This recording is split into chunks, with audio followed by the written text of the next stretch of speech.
Eu sou engraçado, porque eu sinto que todo ano tem um filme mais bobinho, mais besteirinha, que eu acabo me divertindo muito, me apegando, e assim, é um dos filmes que eu gosto, que eu destaco no ano. Ai, melhor filme, mais bem filmado, blá, blá, blá, blá. Não, mas me entreteve o suficiente para ser memorável para mim. Eu acho que em 2026 esse filme se chama Manual Prático da Vingança Lucrativa, que por si só já tem um título super marcante, né? Em inglês ele tem um título de How to Make a Killing. É um filme dirigido pelo John Patton Ford. Não assisti nada dele antes desse filme. Ele dirigiu um com a Aubrey Plaza chamado Emily the Criminal. Eu não cheguei a ver, quero ver porque eu gosto dela, gosto da atriz, mas assim, não cheguei a ver. E assim, eu gostei desse filme. Por quê? Ele tinha o Glenn Powell, que eu gosto muito, já falei aqui no canal, né? Se tem o Glenn Powell, eu quero assistir, é um ator que eu gosto, que é muito carismático, assim, entregou coisas legais. No ano passado ele fez O Sobrevivente, ali que adaptou Stephen King, que eu não curti tanto, mas assim, independente disso, é um ator que eu gosto de acompanhar, né? Tô acompanhando a filmografia dele e tô curtindo bastante no geral. E aqui também é um filme que ele tinha uma premissa que eu falei, pô, parece legal. Em Powell ele interpreta um cara que ele é basicamente um herdeiro de uma família aristocrática, bilionária, né, que a mãe foi deserdada da família porque engravidou dele. E aí ele cresceu com aquela coisa, a mãe falou, tipo, pô, você tem o direito à herança, não tem o direito a viver lá e tal, mas a herança ainda se mantém como direito. Só que a mãe dele morre de uma doença e ele acaba crescendo na pobreza, esperando um dia onde ele vá poder ter direito àquela herança, né, e poder clamar aquela herança. O problema é que tem outros parentes da árvore genealógica dele, na hierarquia da herança, e aí ele percebe que talvez ele possa acelerar o processo se ele, como ele fala também no filme, cortar alguns galhos da árvore genealógica. Uma frase que eu achei genial. Então, basicamente, ele percebe que se ele for atrás e ele tirar do caminho esses parentes, ele pode conseguir essa herança. Assim, a premissa, ela é boa. O Glenn Powell é um ator muito carismático, ele é um bom ator, eu gosto dele, eu gosto dessa coisa meio caricata que ele traz.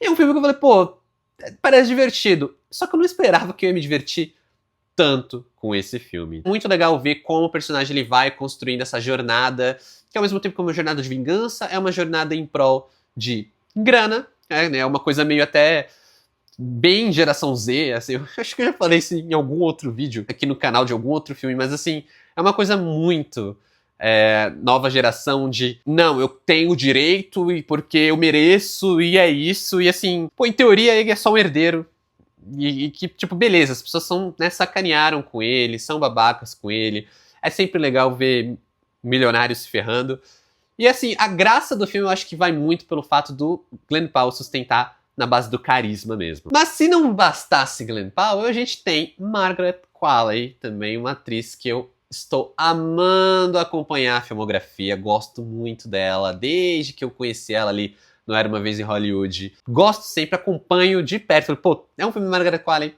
pode ter certeza que eu vou querer ver. Geralmente, eu gosto bastante dos filmes. E eles têm uma química muito boa, eles têm uma dinâmica muito interessante, e que acaba tendo esse filme que, pô, não tem nada realmente assim muito grandioso pra destacar, não é uma coisa muito diferencial dele. Mas ele é um filme que ele funciona trazendo um entretenimento, trazendo uma coisa assim que ele é carismática e divertida o suficiente, como eu falei, pra ser memorável, pelo menos pra mim. E antes de eu me aprofundar melhor sobre isso, eu quero convidar você que caiu de paraquedas, que eu sei que tem umas pessoas que caíram de paraquedas nesse vídeo que não me conhecem ainda, pra se inscrever nesse canal, pra deixar um like nesse vídeo, isso vai me ajudar pra caramba, isso vai fortalecer bastante meu trabalho. Eu vejo que a maioria das pessoas que me assiste não está inscrita ainda, mas eu já te convido para mudar isso, se inscrever, fazer parte da comunidade que a gente está formando aqui no YouTube, se você não me conhece ainda. Aqui quem fala é o Adam, sejam bem-vindos ao canal. Também te convido para deixar um comentário sobre Manual Prático da Vingança Lucrativa. Se você já assistiu ao filme, comenta o que você achou, se você se surpreendeu, se não era o que você estava esperando. Se você ainda não viu, comenta a sua expectativa, que eu estou bem curioso, vou ler todos os comentários. E se você quiser também trocar uma ideia, vale me seguir nas outras redes sociais, o arroba está aqui na tela e os links na descrição do vídeo. E bora aí continuar falando de Manual Prático da Vingança Lucrativa, dirigido pelo John Patton Ford, que é um filme que, assim, uma das coisas mais interessantes que eu vi nele é o elenco, né? O elenco que ele traz, mas não só o elenco de atores, mas a forma como ele trabalha os seus personagens, né? Entre o elenco de atores a gente tem o Ed Harris, a gente tem o Topher Grace, que talvez você não conheça de nome, mas ele é o Venom lá do Homem-Aranha 3 com o Tobey Maguire. A gente tem o Zach Woods, que é um ator que a primeira vez que eu vi ele fazendo alguma coisa foi em The Office. Ele é um personagem super chato de The Office, então eu tenho um rancinho dele. E me ajuda, né? Porque ele é um dos personagens que tem que ser cortados ali pelo Glen Powell. Então já me ajuda, porque é um personagem que ele é um personagem babaca, ele é um ator que eu tenho um rancinho dele por causa do personagem, estava ansioso para ver ele se dar mal, e ainda se dá mal pelas mãos do Glen Powell, que é um cara muito carismático. Então, assim, pra mim é um combo muito, muito feliz. Mas eu acho divertido porque, assim, cada figura que a gente vai conhecendo nesse filme é muito um arquétipo, é muito um estereótipo de personagens ricos que a gente vê em outros filmes, sabe? Então tem aquela coisa ali do personagem inconsequente, responsável, se acha melhor que todo mundo. A gente tem um personagem que ele é um cara mais sério, mais fechado, trabalha ali com finanças, né? Trabalha em Wall Street. A gente tem o artista incompreendido que não tem talento, simplesmente tem dinheiro, mas ele se acha um grande revolucionário da arte que ele, sei lá, se dispôs a fazer. A gente vai ter, por exemplo, um personagem que ele vai se envolver com religião, né? Que é uma coisa também muito engraçada quando você coloca religião, política, ricos ali pra fazer essa sátira.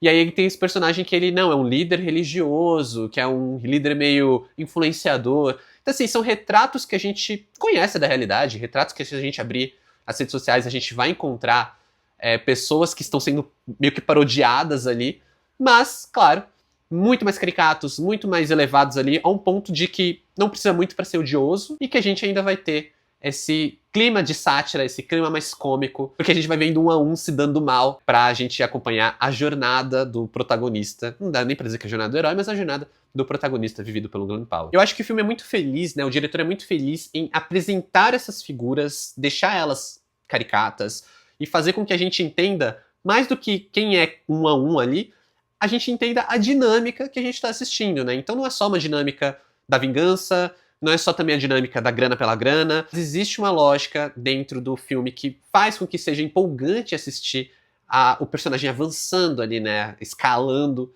essa hierarquia social ali. No caso, cortando as cabeças ali dos familiares. Então é um filme que entra muito, por exemplo, numa lógica de heist movie, né? Uma coisa meio 11 Homens e um Segredo, onde a gente vai ver planejamento a planejamento, e o personagem sempre com os diálogos meio rápidos, meio espertos, que dá um dinamismo interessante, ao mesmo tempo que cria-se um clima de o que vai acontecer, porque a gente sabe que em algum momento isso tem que dar alguma merda, sabe? Porque até pela forma como o filme apresenta a história, a gente sabe que vai ter alguma reviravolta, a gente aguarda alguma reviravolta, porque a gente sabe que não vai ser simplesmente ele fazendo o que ele tá fazendo, se dando bem no final e pronto. Até porque não teria graça.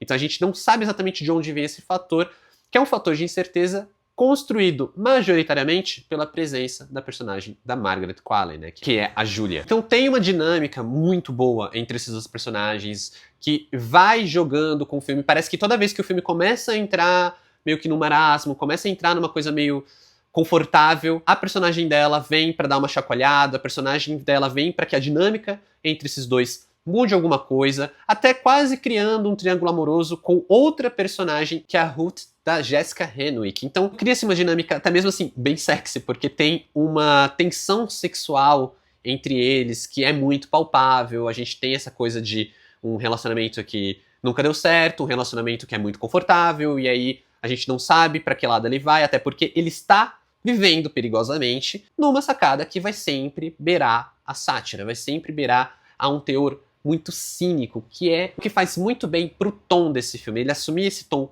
mais cínico. É um filme que acerta muito ao confiar na presença do elenco, na presença dos atores, principalmente na química ali do Glen Powell com a Margaret Qualley, que é uma química de milhões, né? Ela traz um charme sexy, dissimulado, deixa essa coisa imprevisível que a gente não sabe o que vai acontecer. Como eu falei, toda vez que o filme ele entra numa coisa de agora tá meio confortável demais, a gente tem essa mudança de tom, principalmente por causa do balanço dessas duas personagens, né? A personagem da Margaret Qualley com a personagem da Jessica Henwick, e aí o Glen Powell ali no centro de toda a ação. Ele só não é melhor, ele só não funciona melhor porque ele tem um ritmo pouco fluido. Ele tem um ritmo muito interessante no começo, ele tem um ritmo muito interessante na parte final, que é justamente a parte onde a gente aguarda o filme dar um triplo carpado pra gente surpreender, porque parece que ele vai fechar de um jeito esquisito e que faltava algo mais, faltava um tempero, assim.